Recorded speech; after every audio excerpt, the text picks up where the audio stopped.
Trisha Yearwood, and Garth.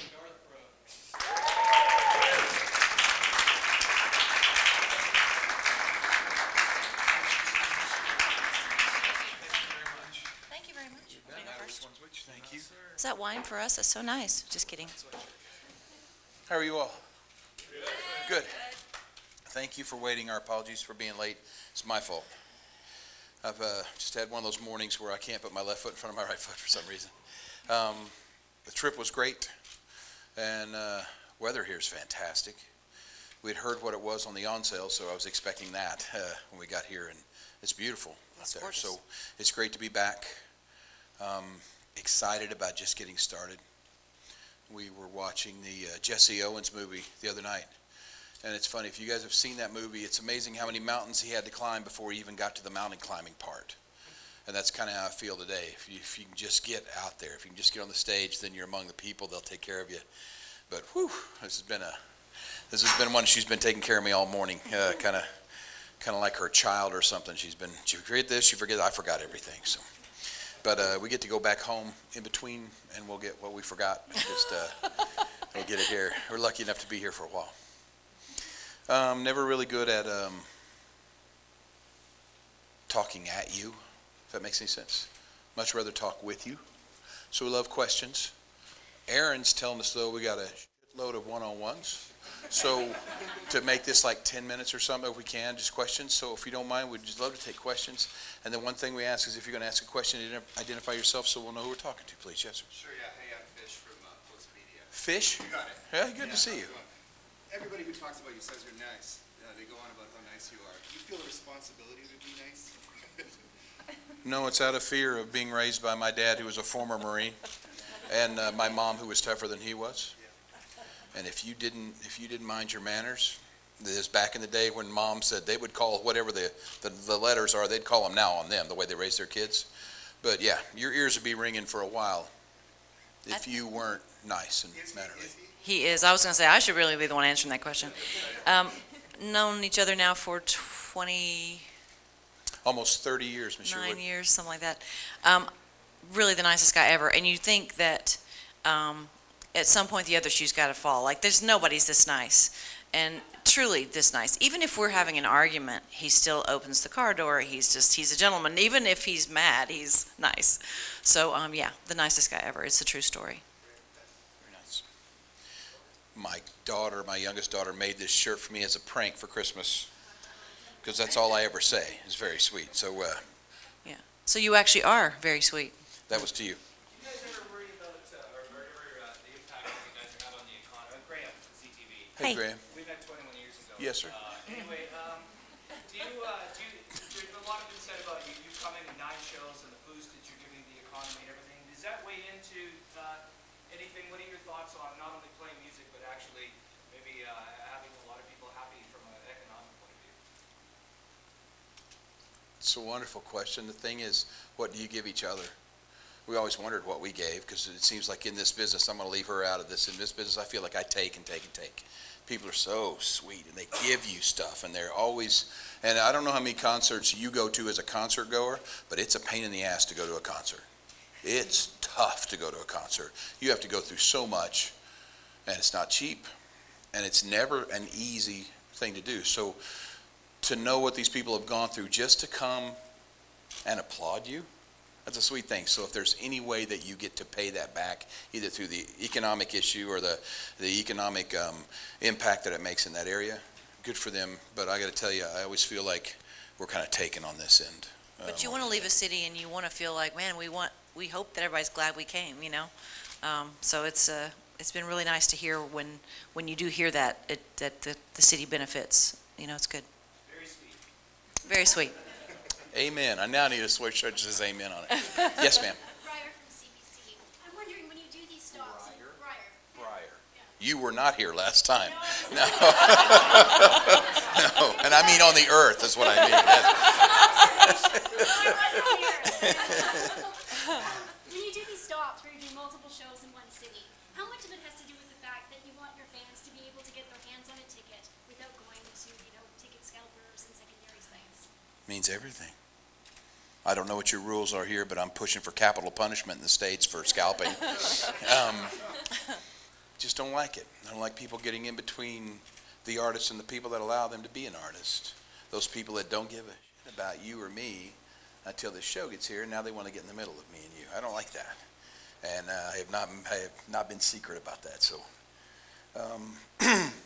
I dig it. I can't believe people want to come. I don't have a clue why. I could get it there because I love to watch her sing.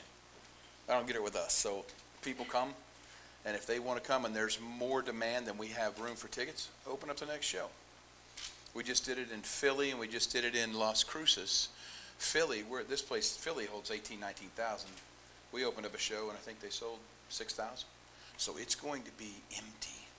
Be one of the greatest shows we've ever done because it'll be compact, and for some reason these people will look around these empty seats and feel they have to make up for those empty seats, so they'll be 3 times as loud, and it's a joy, and it's another day you get to play music. I think most artists are probably afraid to do that because they don't want to play to a house that's not full because they don't want the perception of, but when you got 9 shows, if one of them's not full because you decided to make sure everybody that wanted a ticket got one, I think that's a pretty cool thing, and they have been with the times that you've done that. I think it's really cool that you do that. Well, you've played those shows too, and there's something about the people, they try so much harder, and again, here we go, like Graham said, all they do is give and give and give, and all you feel like you do is take and take and take. Yes, sir. Rod from CBC. Hey, Rod. You left touring to raise your daughters. Yeah. And they're now grown. Well. This is not Yeah. This is not what most empty nesters do. What was empty nesting like at first when that was all done, raising them? Do you want to tell how long were we empty nesters? Oh my gosh! Well, everybody said, "Man, your kids are going to be grown. The house is going to be empty," and we're like, "Yeah, because we're going to be gone. Like we're not going to be there." I think most people retire and they buy an RV. Empty nesters buy an RV. We just decided to go on the road, and we're going on the road just like everybody else. I don't know. I think this guy here, when we had three girls, when it went from 3 to 2, it got a little quieter. When it went down to 1, it was tough. It got quiet. And this guy likes a really loud house. And I knew when she left, it was going to be rough. And and this is also a guy who just likes to go, go, go. So we talked about it, a lot, and just said let's just test the waters and see. And the first city was Chicago, and I think that was 12 shows, 11 shows. So it was like, I think this could work. This could be a good thing. So it's been pretty awesome. We dropped our youngest baby off in college August 17th. The first show in Chicago was September 4th. So we had about 2 weeks of empty nest, driving me crazy. And we kind of got started. So in all honesty, my mom had a real hard problem with empty nest, hard. Last 6 kids, so I saw it happening. She saw it happening with me. And she said, would you ever think about going on tour again? I said, well, hell yeah, I'd think about it, but would they? And the people have been amazing, the way they've shown up. Well, the city is a perfect example of that. Yes, ma'am? You've had major success since your first single in 1989. What is it about Garth Brooks that keeps people excited even almost 30 years later? What is your name, please? What is your name? My name's Kirby, sorry. No, you're fine. Hi, Miss Kirby. I have no idea. I have no idea. Oh, you can go in that town. You can go back 30 years ago in that town. You're going to find people that can run circles around me, play music, playing guitar, writing, whatever. Why it falls in your lap? I can answer that. I think it's the experience. I really do think this tour should be called the Garth Experience because I get to see the tour from a different vantage point. I come out in the show and I do my stuff. Then I watch the rest of the show like everybody else, and I get to see out into the crowd and really see the joy on people's faces, the tears in certain songs. And you see generations sharing those things together. You see the moms and dads that were coming to see these shows in the 90s, and they bring their kids back because they want them to have the experience. And the kids know the songs, and the kids who weren't born yet are singing the words. It's an experience. It's not just going to a show to hear music. And I think people get a chance to go in and forget the troubles of the world for a couple of hours, and just enjoy. So that's what I think it is. Kirby, here's a couple things that'll rock your socks off. Data, okay? Ticket agencies are telling us 48% of the people that's buying tickets on this tour were 10 years old or not even born yet last time, right? So That's pretty cool. I mean, that makes you feel good. So you get to see the faces you wanted to see again, but yeah, you're seeing a whole new generation. And then the 90s, which was claimed country music's heyday, this was part of a tour that set the record in the 90s for 5 million hard tickets in 100 cities. We just sold our 5 millionth ticket in 60 cities, and that ticket is here. It's in this city. Next weekend is going to be history. It's going to be awesome. So we're going to get everybody warmed up this weekend, and I invite anybody that wants to get back on the ride, get back in line for next weekend, because it's going to be stupid fun. Yes, sir. Jay from CJME in Regina. Hey, Jay. I saw you 3 times in Saskatoon. All right. And I got to ask you, first show, I saw you opening night, saw you Saturday, saw you Sunday. How the hell do you keep your energy up for every single show? Because Sunday, you were just as high, if not higher than you were on opening night. Yeah, the thing that's battling is age, of course, and then this thing, of course, is battling it as well. But I do have to tell you, you have just hit the nail on the head. What people don't understand is they think you come in here and your tank goes down. You come into a city for us. Jimmy Mattingly, the fiddle player, Mike Palmer, you start to fill up. And then crazy, here comes Saturday after Friday, maybe 2 shows on Saturday. Here comes Sunday, and Sunday you feel better than you did on Friday because you're filling your tank up. It's amazing. It's, again, man, that's what we're talking about. It's that take thing. People think you get worn down, but the truth is, man, well, you saw it. You just get more wired and more fired up. Love it, because each show's different.